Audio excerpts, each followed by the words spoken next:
sur les plateaux pour dire que non, c'est le grand frère. Quand elle connaissait chaque avait déjà l'argent, chaque était déjà parti à Touété. Quand elle a connu chaque était déjà parti à Touété, il était revenu. Sa première go de galère s'appelait Emmanuela. C'est Emmanuela on a connu à l'aéroport quand chaque partait pour la première fois. C'est pas madame. Allez, ça, pas la peine de rentrer. On va rentrer. On va rentrer. C'est ce qu'elle veut. On va rentrer. Faisons ça là, c'est tout. On a trop pris sur nous. Laissons les détails. On a trop pris. Non, on va pas laisser les détails. C'est vrai. On va laisser les détails. Nous filmer. Emmanuela, Elle veut nous mettre la honte. C'est bon, c'est bon. Elle veut nous mettre la honte.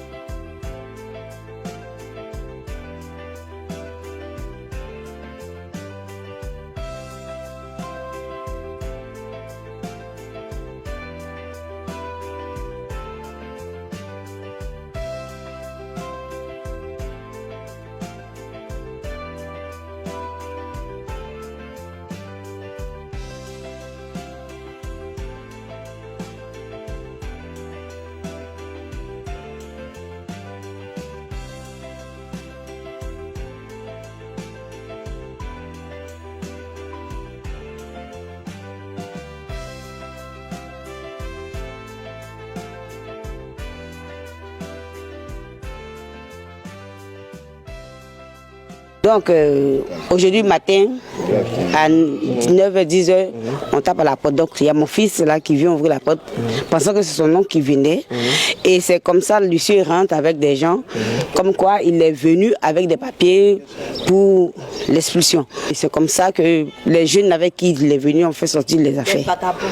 Des vagabonds. Des vagabonds, je ne sais pas. Parce qu'ils ne sont pas des corps habillés. Donc après, ils envoient les ferronniers pour venir changer carrément les serrures de la maison. Donc ils nous demandent de sortir. Donc nous, on dit on ne peut pas sortir tant que notre avocat n'est pas là. Donc raison pour laquelle nous sommes encore dans la maison.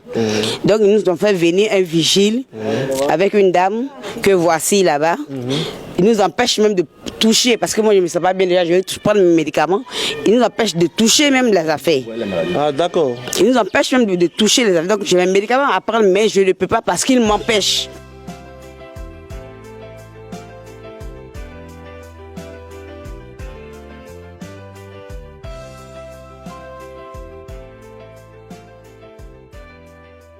Bonjour à tous, nous sommes là à Faya, cité ATCI, au domicile familial de feu Cheikh Thioté.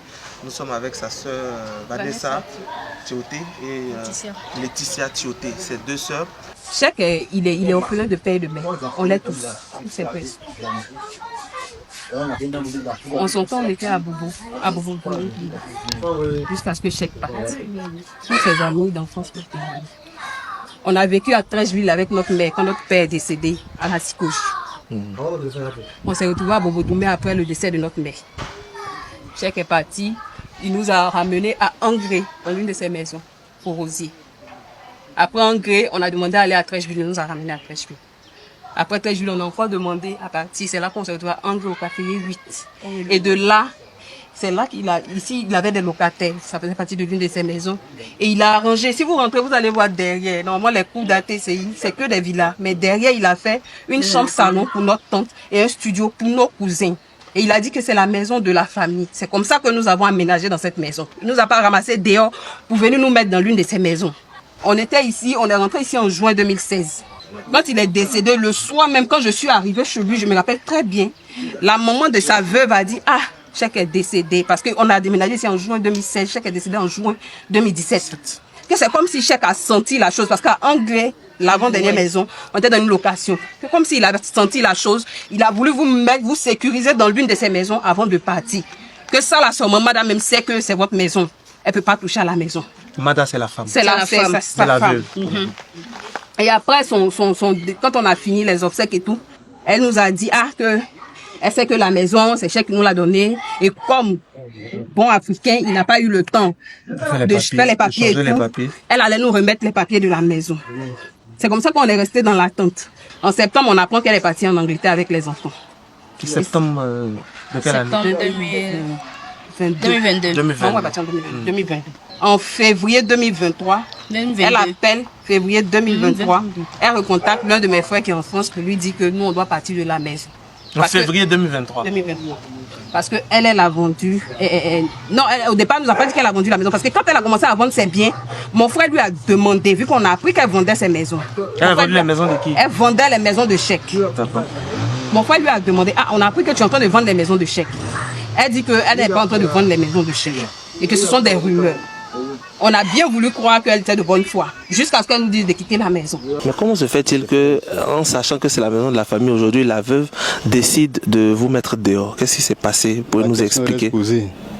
On se pose tous cette même question. Parce qu'on ne s'est jamais mixé dans un partage de quoi que ce soit. Depuis les voitures. En fait, ça nous